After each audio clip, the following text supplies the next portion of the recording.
brutal racism of the past required people of color to give everyone a racism antibiotic.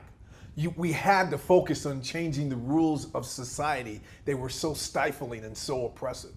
And sometimes this is necessary depending on where you live and what's going on in the world. But just like the oxygen mask on a plane, we need to put our mask on first before we try to help others. This will make us more effective and more powerful when we are helping others. Whenever there is negative energy and emotions in you, no matter who or what caused them, it is paramount that you remove them out of you first. And you can do this by being aware that they're there. And you should do this. This has to be your number one priority in life, because how you feel is affecting everything you do and everyone around you. It is critically important. So many people pretend that they have never been harmed by racism flu. They pretend that they don't have the flu. They pretend that their self-concept is not out of alignment with their genetic structure. Yet behind the scenes, they are suffering and they are eating themselves to death because of it. Or they are having dangerous cosmetic surgery to look more like people from the white man-made race. They are running around stressed, trying to change the look of themselves. They have the man-made race flu, so they don't love themselves. Love, self-love, is a verb. It's an action. It's how we take good care of our mind, body, and spirits. Self-love can be measured by how you pursue your goals, by the level of happiness, by the level of confidence you have, by the level of activity and doing things that you've never done before and getting out of the house and being fully alive.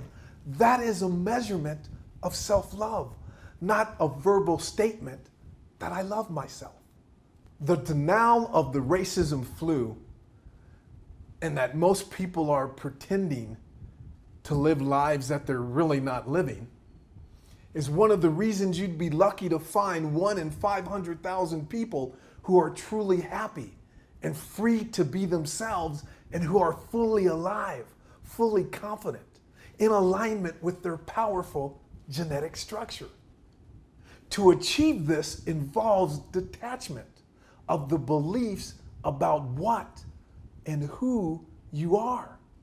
The beliefs that are preventing you from having the self-love and the courage to be truly free from the illusion of race. The accumulative effect of the consistently harsh treatment and being treated unfairly or indifferent and having people say ignorant things to you in the grocery store, in the workplace, on the campus, or other public places can create and keep you stuck in racism paranoia and cause tremendous damage to your self-concept and self-worth without you even being aware of it. The time is now to transcend it. Both overt and covert racism and microaggressions are an assault on the personhood and integrity and life energy of people of color. Many of today's top psychologists equate blatant racism and/or consistent long-term microaggressions done to people of color has what is done to victims of other types of abuse and trauma, like child abuse, sexual abuse, verbal abuse, domestic abuse, etc. Psychologists have stated that race-related trauma victims may respond to blatant racism and microaggressions with disbelief, shock, or disorientation, which may prevent many people of color from responding to racism and microaggressions in a healthy manner, and prevent us from healing the damage and removing the emotional stress from our minds and bodies. The psychological abuse that occurs from these types of experiences have a devastating effect on us physically and psychologically when we don't heal from them. When this happens, our self-concept becomes out of alignment and we lose our power. And our self-concept is weakened, and or our self-worth is lowered.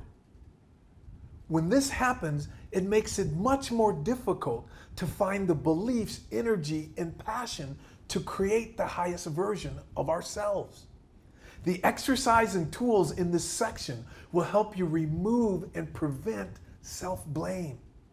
And they will help you to transcend the damage from racism and prevent the damaging happening in the future. Remember, the objective of the man-made construct of race and racism are to keep you out of alignment, to prevent you from having the necessary motivation, skills, and ability to create the highest version of yourself. Your job is to create the highest version of yourself so you can go up, over, around, and through all of the games coming from racism. We human beings are genetically designed to do this.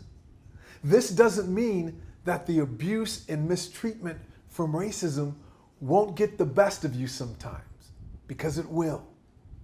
What it means is, though, is that it won't destroy you or break you, and you will stay in the game of life. You will stay in alignment and with the ability to create any kind of life you desire.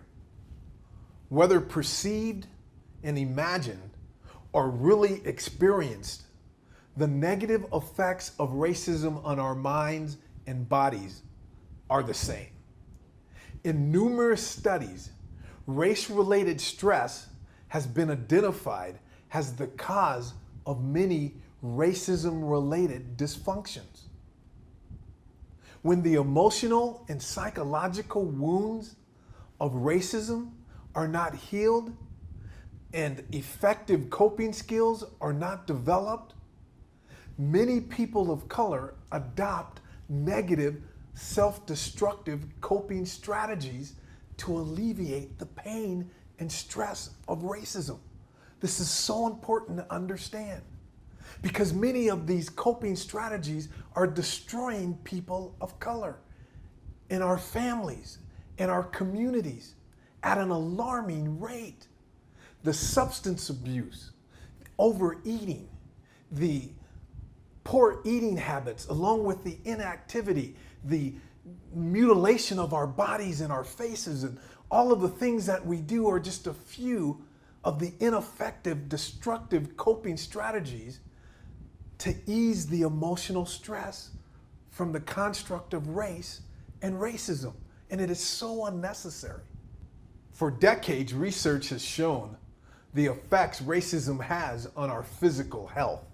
Some race-related physiological effects include hypertension, high blood pressure, cardiovascular disease, obesity, diabetes, cancer. Race-related stress can have a serious impact on a person's of color's health, creating a poor immune system and slowing down the healing process.